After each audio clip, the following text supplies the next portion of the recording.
नमस्कार, मैं पंकज आपका स्वागत करता हूं। आइए इस वीडियो में बात करते हैं बैंक अकाउंट का टाइप्स के बारे में। कितना टाइप्स का बैंक अकाउंट होता है वो सारा डिटेल्स अभी बताएंगे। सेविंग बैंक अकाउंट क्या होता है, करेंट अकाउंट क्या होता है, कैश क्रेडिट क्या होता है, लोन अकाउंट, केसीसी अकाउंट, ये सारा चीज़ अभी आपको बताएंगे। फिक्स डिपॉजिट, रेकरिंग डिपॉजिट, ये सारा का आपको अभी हम डिटेल्स बताएंगे। कितना टाइप का बैंक अकाउंट होता है वो सारा डिटेल्स अभी आपको हम इस वीडियो में बताते हैं अभी। तो चलिए शुरू करते हैं। सबसे पहले बात करते हैं सेविंग बैंक अकाउंट के बारे में। सेविंग बैंक अकाउंट जो है ये बचत खाता होता है। इसमें आप ज्वाइंट खुलवा सकते हैं या फिर आप सिंगल भी खुलवा सकते हैं। इसमें एक आपको डेबिट कार्ड भी मिलता है, साथ ही आपको पासबुक भी मिलता है, तो उससे आप विड्रॉ कर सकते हैं। तो सेविंग अकाउंट में भी बहुत टाइप का अकाउंट होता है। जैसे सेविंग अकाउंट में एक सैलरी अकाउंट होता है, और बहुत सारा बैंक अलग अलग टाइप का सेविंग अकाउंट में भी कैटेगरी बना दिया है। Classic account, standard saving account, तो इस टाइप से बना दिया है। उसमें सैलरी अकाउंट भी होता है, और अगर यदि आप जो है जनधन योजना के तहत भी खुलवाते हैं तो उसमें भी आपका सेविंग अकाउंट ही खुलता है। सेविंग अकाउंट में आपको एक जो है बैंक फिक्स इंटरेस्ट देती है। उसमें जो भी अमाउंट आपका रहता है उसमें आपको एक इंटरेस्ट भी मिलता है रेगुलर, जैसे कि तीन महीना या फिर 6 महीना में आपको एक इंटरेस्ट भी मिलता है। जो भी आप अमाउंट उसमें रखते हैं सेविंग अकाउंट में, उसमें आपको इंटरेस्ट भी मिल जाता है। तो ये आप इंडिविजुअल आदमी भी अकेले भी खुलवा सकते हैं या फिर जॉइंट में भी आप खुलवा सकते हैं। तो ये बचत खाता मुख्य रूप से बचत के लिए होता है। यदि आप सैलरी भी लेते हैं तो सैलरी में भी जो खुलता है वो आपका सेविंग अकाउंट ही खुलता है। लेकिन उसमें जो है टाइप जो होता है उसमें आपको कुछ आपको वो जीरो बैलेंस में खोल देता है। सेविंग जो अगर सैलरी अकाउंट अगर यदि आप खुलवाते हैं तो उसमें आपको जीरो बैलेंस में खोल देता है। और अलग अलग बैंक का है सेविंग अकाउंट में कुछ लिमिट होता है, मिनिमम अमाउंट होता है, वो आपको रखना पड़ता है। तो ये हो गया बचत खाता हो गया, ये कोई भी आदमी खुलवा सकता है। इसमें चाइल्ड सेविंग अकाउंट भी खुलता है, बच्चे का भी आप खुलवा सकते हैं इसमें।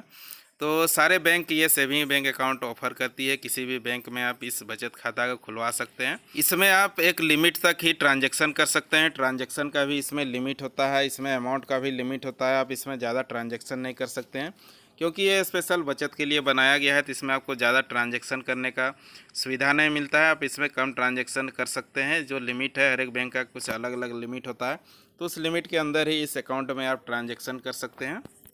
चलिए अब बात करते हैं करेंट अकाउंट का। करेंट अकाउंट में आप अनलिमिटेड ट्रांजैक्शन कर सकते हैं। इसमें आपको इंटरेस्ट नहीं मिलता है। ये आप अपना खुद का भी खुलवा सकते हैं, आप फर्म का खुलवा सकते हैं, कंपनी का खुलवा सकते हैं, या फिर एनजीओ चलाते हैं एनजीओ का भी आप खुलवा सकते हैं। तो इस अकाउंट में किसी प्रकार का बॉन्ड नहीं होता है। इसमें आप कितना भी ट्रांजैक्शन कर सकते हैं, कोई अमाउंट का लिमिट नहीं होता है, और कितनों भी आप ट्रांजैक्शन कर सकते हैं। एक दिन में कितनों भी आप ट्रांजैक्शन कर सकते हैं, बड़ा अमाउंट भी इसमें आप कर सकते हैं। इसमें आपको यही होता है, इंटरेस्ट आपको नहीं मिलता है। आप ये खुद का भी खुलवा सकते हैं, और अपना कंपनी या फर्म है ये बिजनेस अकाउंट इसको कह सकते हैं कि ये बिजनेस अकाउंट है। इसमें आपका कोई ट्रांजैक्शन लिमिट नहीं होता है, आप इसमें अनलिमिटेड ट्रांजैक्शन कर सकते हैं। चलिए अब बात करते हैं कैश क्रेडिट अकाउंट का, सीसी अकाउंट जिसको कहते हैं। इसको आप उधार खाता भी कर सकते हैं। तो सीसी अकाउंट होता है जैसे कि आप कोई बिजनेस कर रहे हैं, बिजनेस को आपको देख के एक सीसी अकाउंट एक बैंक आपको लिमिट देती है 5 लाख, 10 लाख, 20 लाख, या फिर अगर यदि बड़ा अमाउंट है 1 करोड़ 2 करोड़ का भी ये सीसी अकाउंट होता है।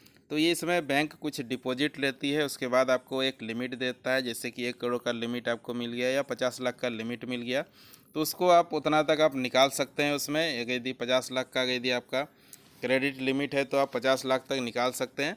तो इसमें होता क्या है, जितना अमाउंट आप निकालते हैं उसका आपको इंटरेस्ट लग जाता है। मान लीजिए आपका 10 लाख का सीसी है, उसमें यदि आप 5 लाख निकाल लिए हैं तो आपको 5 लाख का ही इंटरेस्ट लगेगा।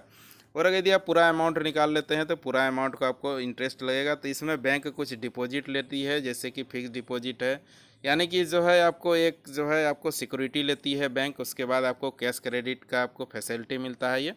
तो इसमें आप ले सकते हैं बैंक के थ्रू, आप इस सीसी अकाउंट को आप करा सकते हैं। तो इसमें जो भी अमाउंट आपको मिलता है, जो भी अमाउंट आप निकालते हैं उसमें उसी का आपको इंटरेस्ट बैंक लेती है। उसको जैसे ही आप जमा कर देते हैं तो आपका इस अकाउंट में आपको इंटरेस्ट नहीं लेगा। तो सीसी अकाउंट मुख्यतः इसको कह सकते हैं कि ये उधार खाता होता है। ये बैंक ये सुविधा देती है कि आप उसका पैसा को यूज कर सकते हैं, उससे आप अपना बिजनेस कर सकते हैं। उसके बाद फिर इस अमाउंट को आपको जमा कर देना है। चलिए अब बात करते हैं केसीसी अकाउंट के बारे में। केसीसी किसान उधार खाता इसको कह सकते हैं। केसीसी अकाउंट होता है, ये भी एक लोन अकाउंट होता है। इसमें आपको बैंक एक लोन देती है। तो ये सरकार का योजना है। इसमें जो भी आप लोन, जैसे कि 1 लाख का आपको लोन मिलता है, तो इसमें जो जनरल लोन जो इंटरेस्ट होता है उससे आपको कम इंटरेस्ट रेट इसमें लगता है। साथ ही आपका जो इंटरेस्ट आप पे करते हैं, यदि साल में आप रेन्युअल कर लेते हैं केसीसी को, तो जो भी आपका लोन का जो भी आपका लोन अमाउंट है, उसमें जो भी आपको इंटरेस्ट लगा है वो आपको रिवर्स हो जाता है। यानी कि सरकार जो है आपका इंटरेस्ट को रिवर्स कर देती है, वापस कर देती है जो भी आप इंटरेस्ट पे करते हैं। लेकिन उसके लिए आपको ये जो है केसीसी आपको ईयरली आपको इसको रेन्युअल करना पड़ता है। तो ये मुख्य रूप से किसान के लिए है, जो किसान कृषि कार्य से जो जुड़ा हुआ है उसको ये सुविधा मिलता है। उसमें कुछ ज़मीन का जो आपका पेपर है, ज़मीन का पेपर ये सब आपको लगता है, उसमें आप उसको दे के आप ले सकते हैं। तो इसमें आपको जो इंटरेस्ट होता है वो आप कह सकते हैं कि ज़ीरो इंटरेस्ट आपका हो जाता है यदि आप अप टू डेट रखते हैं। तो ये आपका जैसे कि ये जो भी आप अमाउंट लिए हुए हैं, मान लीजिए 1 लाख लिए हुए हैं, उसमें एक आपको जैसे जनरल इंटरेस्ट रेट होता है 12 साढ़े 12%, 13% लगता है। तो इसमें जो है आपको 6 से 7% ही इंटरेस्ट लगता है। वो भी अगर यदि आप रेन्युअल करवाते हैं ईयरली, तो इंटरेस्ट अमाउंट जो है आपको वापस मिल जाता है, आपका रिवर्स हो जाता है। तो ये मुख्य रूप से किसान के लिए है। किसान क्रेडिट कार्ड कृषि कार्य से जुड़ा हुआ है, कार्य अपना कृषि कार्य करके उसको फिर से अमाउंट को आपको जमा कर देना है, तो आपका जो इंटरेस्ट है वो आपको रिवर्स मिल जाएगा। तो यही था केसीसी अकाउंट। चलिए अब लोन अकाउंट के बारे में बात करते हैं। तो लोन अकाउंट भी 2-3 टाइप का होता है। लोन अकाउंट जैसे एक टर्म लोन होता है, पर्सनल लोन होता है। तो लोन जो होता है ये ऋण खाता हो गया, आप बैंक से उधार लेते हैं, उसमें आपको एक ईएमआई आपको बैंक बांध दे देती है। ईएमआई आपका फिक्स कर देता है कि जैसे कि मान लीजिए यदि आप 5 लाख लोन लिए हुए हैं, तो जितना दिन के लिए आप लिए हुए हैं उसको में आपको एक ईएमआई सेट कर देता है। उसमें जो इंटरेस्ट होता है बैंक का लोन इंटरेस्ट जो होता है वो आपका ऐड हो जाएगा। उसके बाद जो ईएमआई होता है उसको आपको मंथली इसमें आपको जमा करना है। एक फ़िक्स अमाउंट हो जाता है, उसको प्रत्येक महीना आपको इसमें आपको जमा करते रहना है। तो ये जैसे कि कोई प्रोजेक्ट लगाते हैं तो उसमें भी आप ले सकते हैं लोन, या फिर अगर यदि आप पर्सनल लोन लेना चाहते हैं, पर्सनल लोन भी आप ले सकते हैं। तो ये लोन अकाउंट हो गया। इसमें बहुत टाइप का लोन होता है, जैसे कि आप 2 व्हीलर लोन ले सकते हैं, 4 व्हीलर लोन ले सकते हैं। तो ये सब में सारा में आपका क्या होता है कि ये आपको एक ईएमआई आपको एक बांध देती है बैंक, उसको आपको रेगुलर जमा करते रहना है। उसमें बैंक आपको इंटरेस्ट जोड़ लेती है, जो लोन का इंटरेस्ट होता है वो आपको लग जाता है, उसको आपको प्रत्येक महीना आपको उसको पे करते रहना है आपका ये।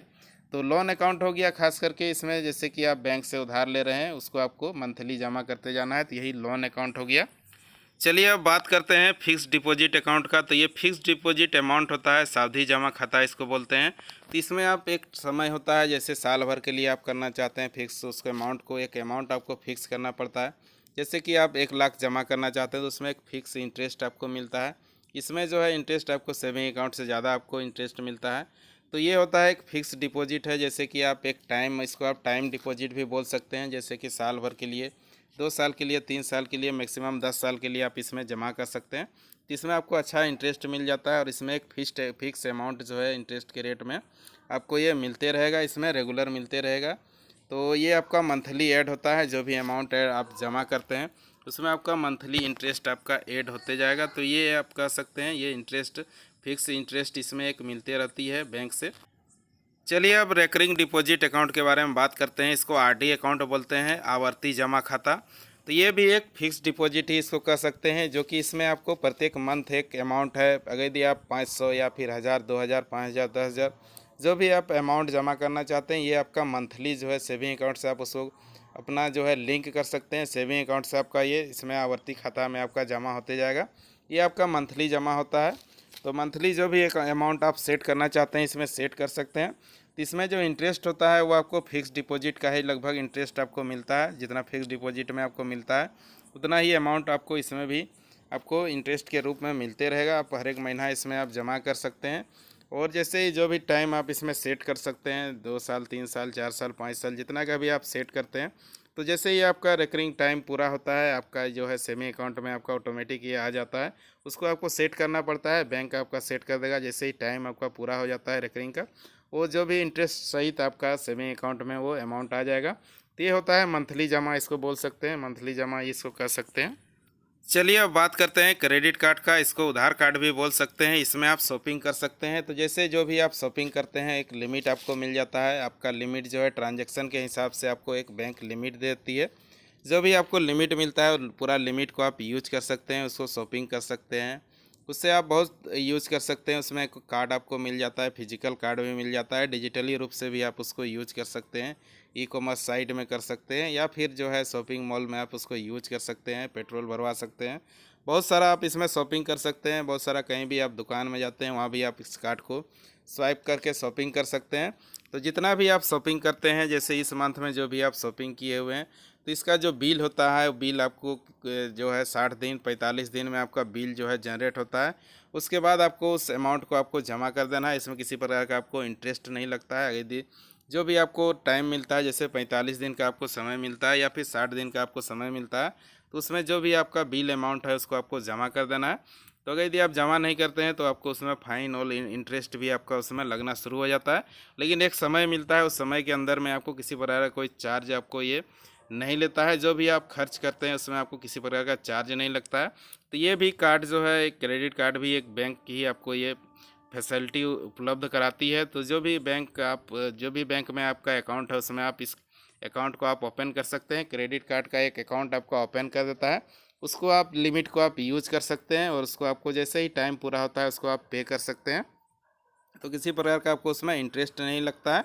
तो यही था बैंक अकाउंट के बारे में, ये सारा डिटेल्स था। इसी प्रकार से सारा बैंक अकाउंट को आप यूज कर सकते हैं, सारे को आप जान सकते हैं किस प्रकार से आप इसको यूज कर सकते हैं। यही था बैंक अकाउंट के बारे में। इस टाइप से बैंक अकाउंट होता है। अगर यदि आपको और कुछ जानना है तो आपको कमेंट बॉक्स में कमेंट करना है। अगर यदि किसी प्रकार का और अकाउंट के बारे में आपको जानकारी लेना है तो हम उसका जानकारी आपको देंगे। तो यही था बैंक अकाउंट के बारे में। वीडियो देखने के लिए धन्यवाद और इसी प्रकार वीडियो देखने के लिए इस चैनल को सब्सक्राइब भी कर लें। धन्यवाद।